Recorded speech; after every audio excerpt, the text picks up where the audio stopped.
Afternoon students. आज का जो हमारा टॉपिक है वो है advantages of audit notebook. Audit notebook की मीनिंग में हमने किया था कि जो नोटबुक एक ऑडिटर अपने लेवल पर प्रिपेयर करता है, जितना भी काम वो ऑडिटिंग का करता है उसको वो अपनी ऑडिट नोटबुक में राइट डाउन करता है। तो ऑडिट नोटबुक उसकी पर्सनल प्रॉपर्टी है और ऑडिटिंग का काम कंप्लीट होने के बाद उसकी रिस्पॉन्सिबिलिटी नहीं बनती कि अपनी ऑडिट नोटबुक को वो एम्प्लॉयर के पास सबमिट कराए। इसके क्या क्या एडवांटेजेस हैं? पहला है आपका, in case of any dispute between the auditor and the client and a change of negligence being levied on the auditor can produce the audit notebook as evidence in defense। अगर दोनों parties के बीच में कोई dispute होता है auditor और employer के बीच में, तो अगर ऑडिटर के पार्ट पर किसी भी तरह की कोई नेग्लिजेंसी हुई है तो ऑडिट नोटबुक की हेल्प से वो फाइंड आउट हो सकती है और ऑडिटर अपनी डिफेंस में ऑडिट नोटबुक को यूज कर सकता है।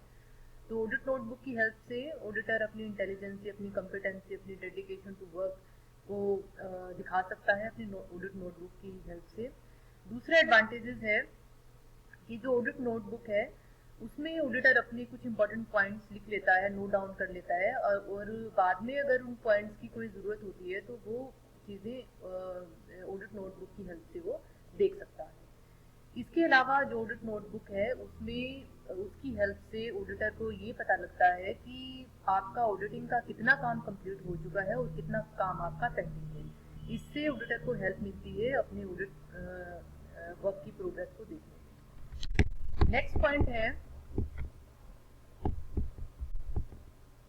अगर किसी भी ऑर्गेनाइजेशन को फ्यूचर में अपने अकाउंट्स की ऑडिटिंग करानी है तो सेम ऑडिटर को अगर अपॉइंट किया गया है तो उस केस में ऑडिटर अपनी ऑडिट नोटबुक की हेल्प से देख सकता है कि ऑर्गेनाइजेशन का बैकग्राउंड क्या है, उसकी जितनी भी इंफॉर्मेशन है वो सारी उसको अपनी ऑडिट नोटबुक की हेल्प से मिलती है और फ्यूचर में भी उस ऑडिट नोटबुक की हेल्प से वो अपना काम रेगुलर बेसिस पर कर सकता है। नेक्स्ट है, जितने भी आपके इंपॉर्टेंट पॉइंट्स हैं आपने ऑडिट नोटबुक में लिखे हैं, फ्यूचर में अगर आपको अपना ऑडिट प्रोग्राम प्रिपेयर करना है तो ये पॉइंट्स आपके काम आते हैं, ऑडिटर के काम आते हैं। Next point, after the completion of the audit work, the auditor has to submit his report in which he has to include all important facts observed by him during the course of the audit. Hence, the notes made by him in the audit notebook concerning important information, explanations, faults and irregularities are very helpful to him in preparing his audit report.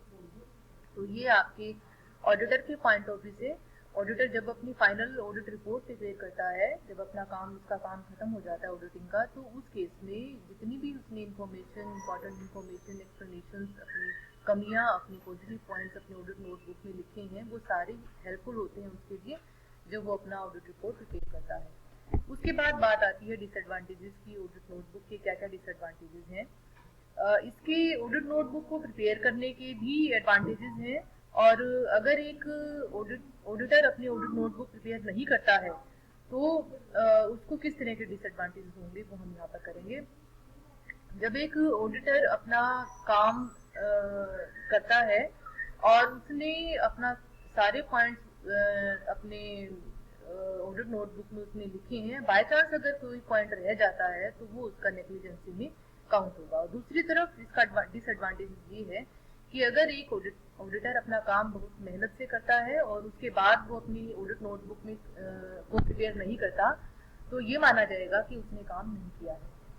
Even if an auditor who is honest and hardworking and who does his work with full diligence and dedication doesn't maintain the audit notebook or does not make proper entries in the same due to lack of time, then if a change of negligence is levied on him, जो हमने अभी बात की कि hard working है एक auditor लेकिन अपनी नोटबुक को प्रिपेयर नहीं करता तो उस केस में ये माना जाएगा कि उसने नेग्लिजेंस दिखाई है। अब बात आती है ऑडिट वर्किंग पेपर्स की।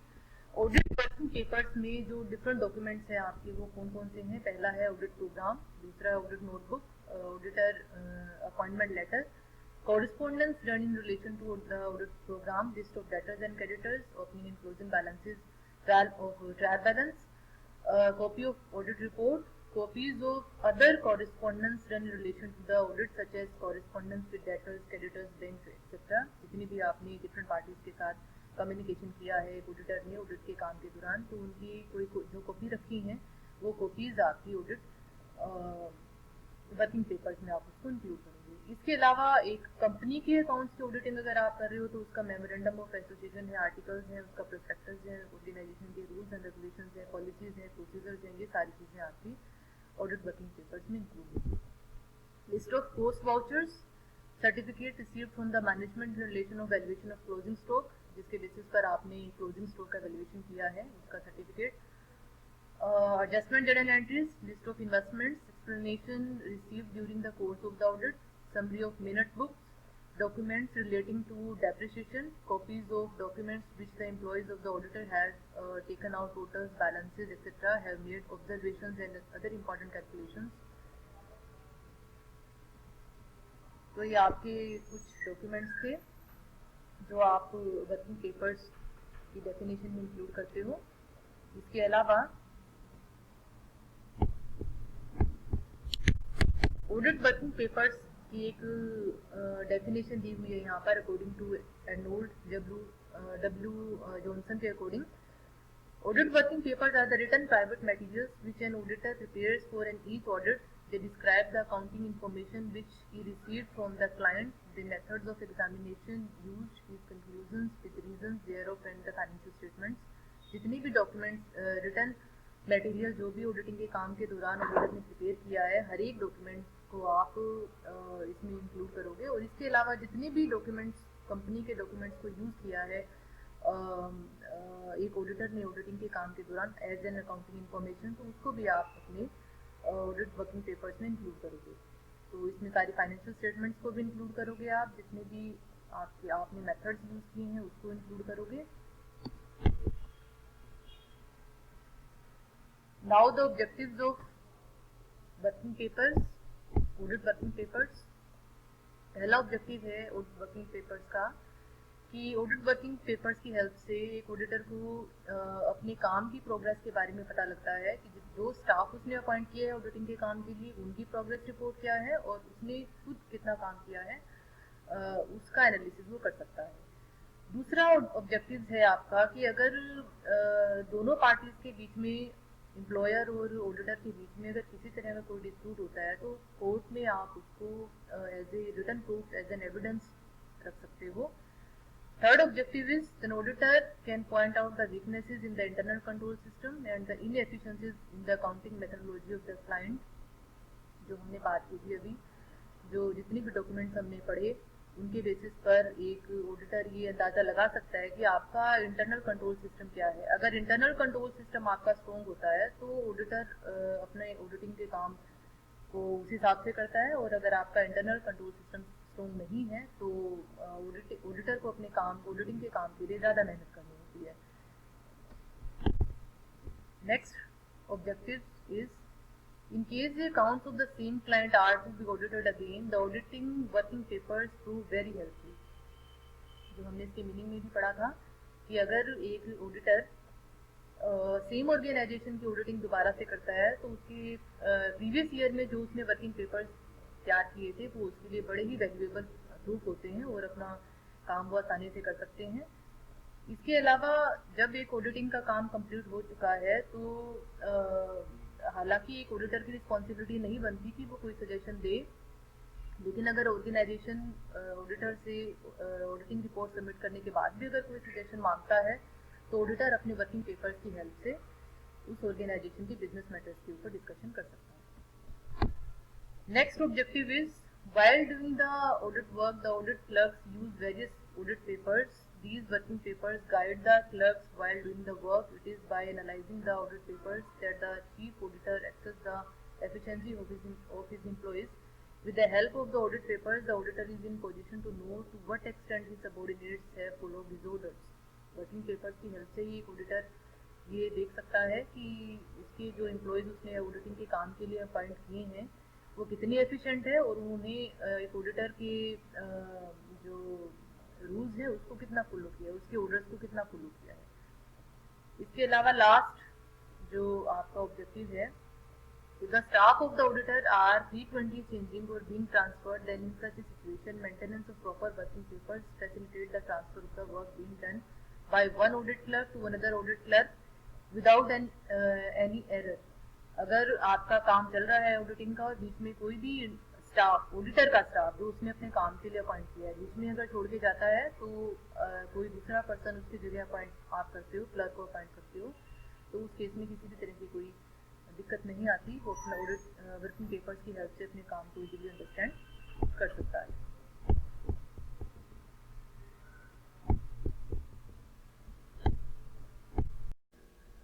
स्टूडेंट्स, जो नेक्स्ट टॉपिक है आपका वो है essentials of good working papers. जब आप एक ऑडिटर वर्किंग पेपर तैयार करता है तो उसकी क्या क्या क्वालिटीज़ होती हैं, क्या क्या चीज़ें हैं जो उसको ध्यान में रखनी होती हैं। पहला है कि जब भी एक ऑडिटर अपने वर्किंग पेपर प्रिपेयर करता है तो उसमें सारी की सारी इन्फॉर्मेशन, जो इम्पोर्टेंट इन्फॉर्मेशन है वो उसमें लिखे और यूजफुल इन्फॉर्मेशन ही लिखे, और जो इन्फॉर्मेशन आपकी अननेसेसरी फैक्ट्स हैं जैसे, उसको ऑडिट पेपर्स में इंक्लूड ना करें। सेकंड जो एसेंशियल्स है गुड वर्किंग पेपर की वो ये है कि जितनी भी इंफॉर्मेशन, जो भी फैक्ट्स एक ऑडिटर अपनी वर्किंग पेपर में राइट डाउन करता है वो बिल्कुल क्लियर होने चाहिए, उनको आप आसानी से अंडरस्टैंड कर सको इजीली, बिना किसी दिक्कत के। कोई भी पर्सन, कोई भी थर्ड पार्टी जो देखे उसको, तो उसको वो इजीली अंडरस्टैंड कर सके। थर्ड वन इज कि जितने भी आपने ऑडिट वर्किंग पेपर्स में पॉइंट्स लिखे हैं वो सीरियली अरेंज होने चाहिए। जब भी जरूरत हो किसी भी वर्किंग पेपर के किसी भी पॉइंट्स को पढ़ने की, तो उसको आप इजीली लोकेट कर सको। तो इसका ये एक एडवांटेजेस है अगर आपने अपने ऑडिट वर्किंग पेपर्स के पॉइंट्स को सीरियल ऑर्डर में आपने लगाया है। नेक्स्ट पॉइंट है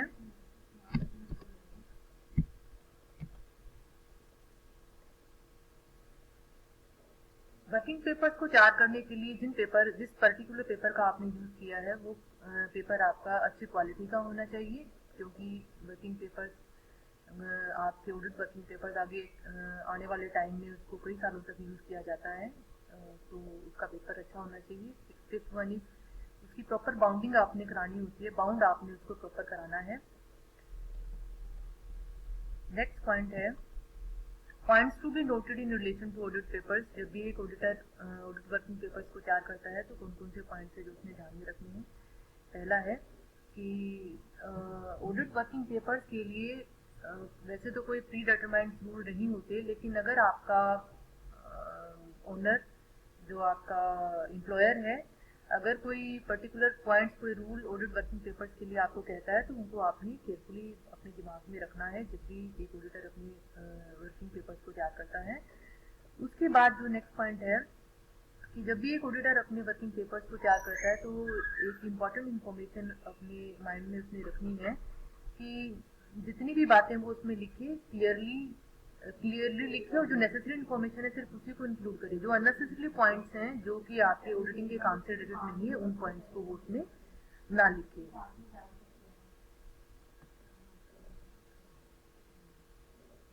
अब बात आती है कि जिस भी पर्सन ने उसको प्रिपेयर किया, ऑडिट वर्किंग पेपर को प्रिपेयर किया है ऑडिटर ने, उसकी उस वर्किंग पेपर के ऊपर सिग्नेचर होनी चाहिए, डेट होनी चाहिए प्रॉपर।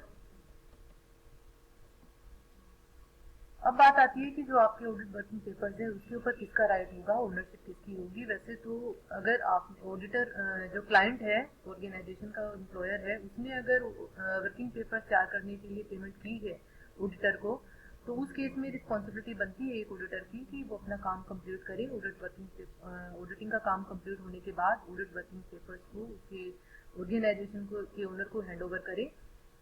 लेकिन अगर उसको पेमेंट नहीं मिली है तो उस केस में ऑडिट वर्किंग पेपर्स के ऊपर जो राइट है वो ऑडिटर का ही होगा। यहाँ एग्जांपल इसमें दिया है कि if the service of an auditor are discontinued and a new auditor is appointed in his place, and in order to complete the work it becomes very necessary that the previous auditor hands over the audit working papers the new auditor as per the instructions of the client।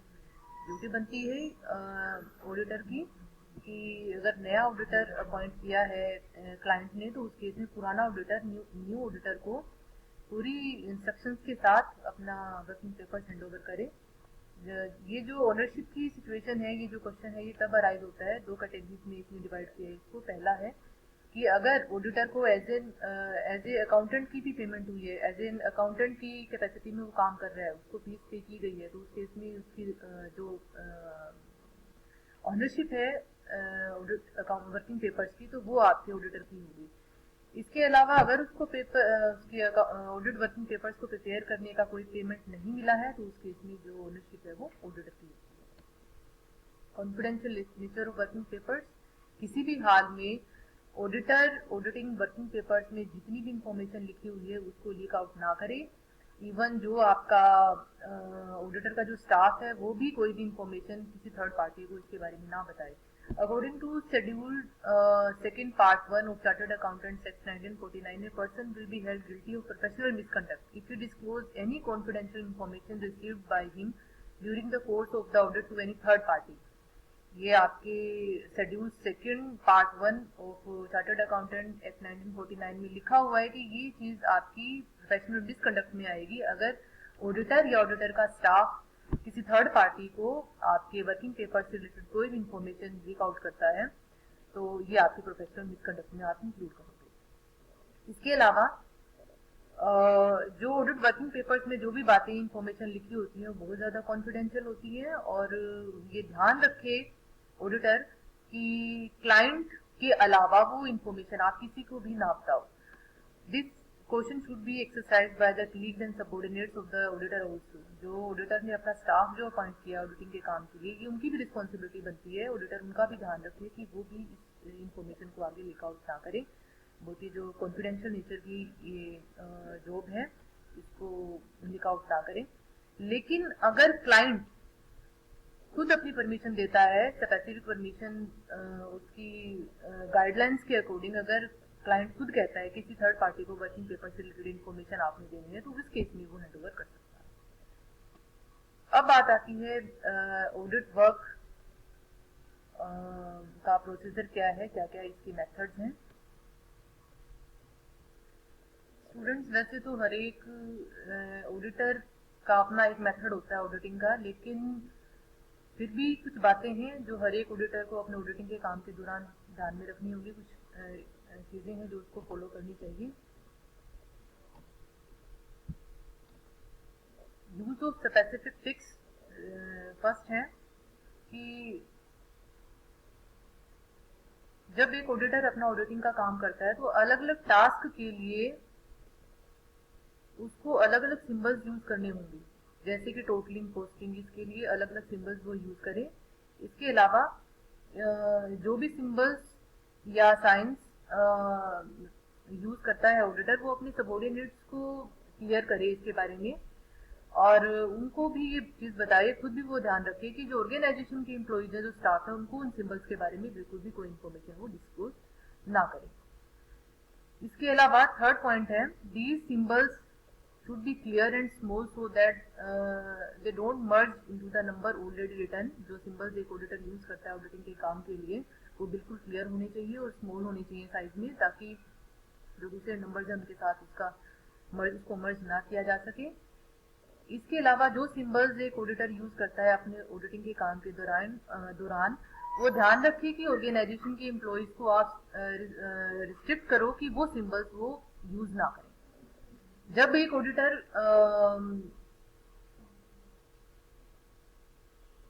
Symbols use करता है तो उसके लिए pencils के different colours या pen के different colours वो use कर सकता है।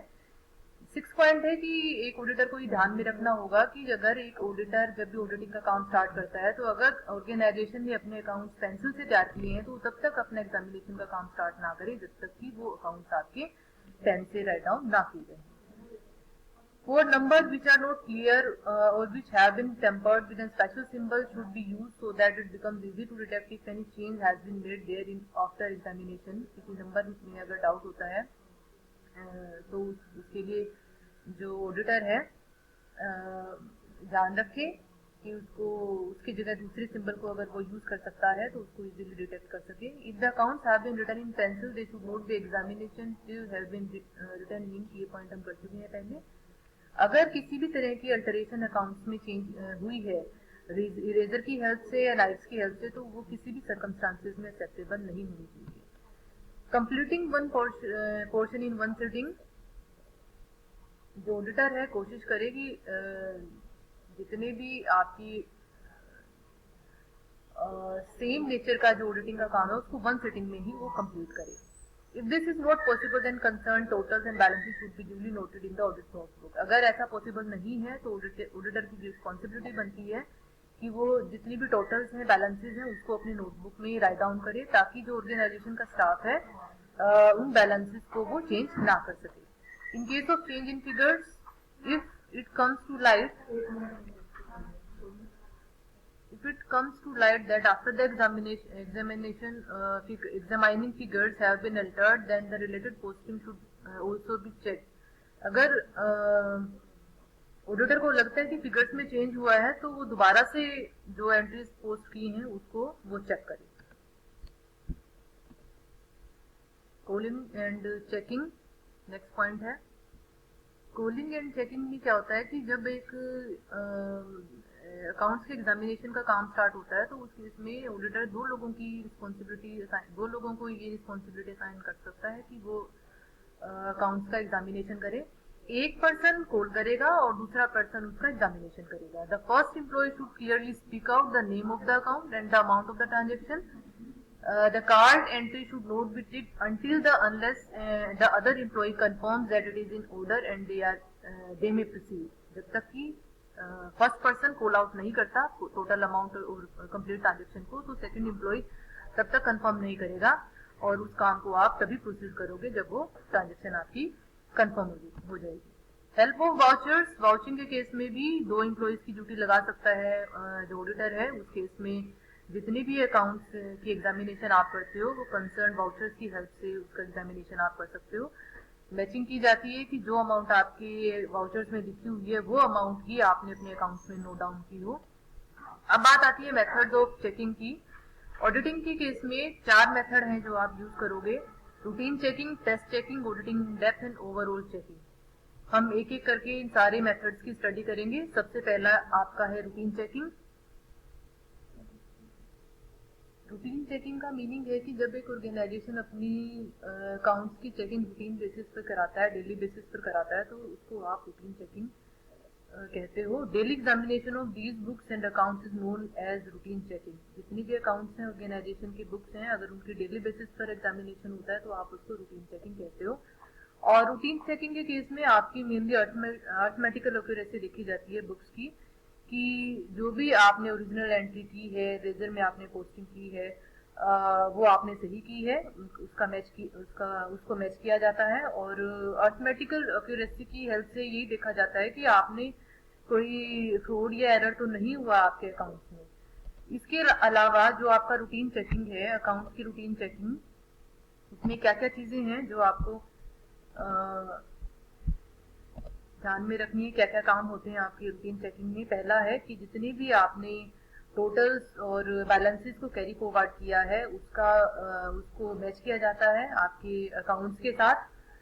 और इसके अलावा जो ओरिजिनल एंट्री है उसका भी एग्जामिनेशन किया जाता है. Checking the balances of various accounts. Routine checking में जितनी भी आपके अकाउंट्स हैं उनके बैलेंसेस की चेकिंग की जाती है. और इन बैलेंसेस को आपने लेजर से ट्रायल बैलेंस में जब पोस्ट किया है तो उसको चेक किया जाता है कि आपने सही अमाउंट को ही पोस्ट किया हो. अब बात आती है कि ऑब्जेक्टिव्स क्या है. जो आपकी रूटीन चेकिंग है उसमें मेनली आपका अर्थमेटिकल एक्यूरेसी देखी जाती है अकाउंट्स की. जो आपने फिगर्स लिखी हैं वो सही आपने लिखी हो. दूसरा है कि to check whether the entries in the primary books of accounts have been posted correctly and whether the accounts have been balanced correctly और नॉट. जो आपने एंट्रीज की हैं प्राइमरी बुक्स में वो आपने सही पोस्ट की हैं. जनरल एंट्री से जब आपने बुक्स में अकाउंट्स की जो अमाउंट्स आप डालते हो, जो एंट्रीज आपने पोस्ट की हैं वो सही की हो, करेक्ट की हो, जो बैलेंसेज आपके हैं वो सही हो. इसके अलावा फिगर्स को चेंज ना किया गया हो, इस चीज का ध्यान रखा जाता है इसमें. Precautions in relation to the skew of symbols. जब भी एक ऑडिटिंग का काम होता है रूटीन चेकिंग के केस में, तो उस केस में कुछ बातें हैं जो ऑडिटर को ध्यान में रखनी होती हैं. पहला है कि जो भी सिंबल्स आपने यूज किए हैं ऑडिटिंग के लिए वो स्मॉल और क्लियर होनी चाहिए. डिफरेंट सिंबल्स आपको डिफरेंट टास्क के लिए यूज करने होते हैं. और जैसे कि आपने सिंपल ऑडिटिंग प्रोसेस में किया था, यहाँ भी अलग अलग टास्क के लिए आप अलग अलग कलर्स यूज कर सकते हो. अलग अलग अकाउंट्स के लिए आप अलग अलग कलर्स के सिंबल यूज कर सकते हो. The meaning of the symbols should be kept secret. जो भी आपके सिंबल्स की मीनिंग है वो आपको, एक ऑडिटर को और उसके स्टाफ को ही पता होना चाहिए। जो ऑर्गेनाइजेशन का इंटरनल स्टाफ है उसको इसके बारे में बिल्कुल भी आपने इंफॉर्मेशन प्रोवाइड नहीं करनी है। The next is, it is better to change the colour of the symbols from year to year. जरूरी है कि हर साल जो ऑर्गेनाइजेशन में जिसकी ऑडिटर ने अगर कंटिन्यूसली काम किया है तो हर साल वो अपने जो सिंबल्स के कलर उसने यूज किए हैं उसको वो चेंज करे। ये बहुत इंपॉर्टेंट चीज है, सेम कलर वो यूज ना करें।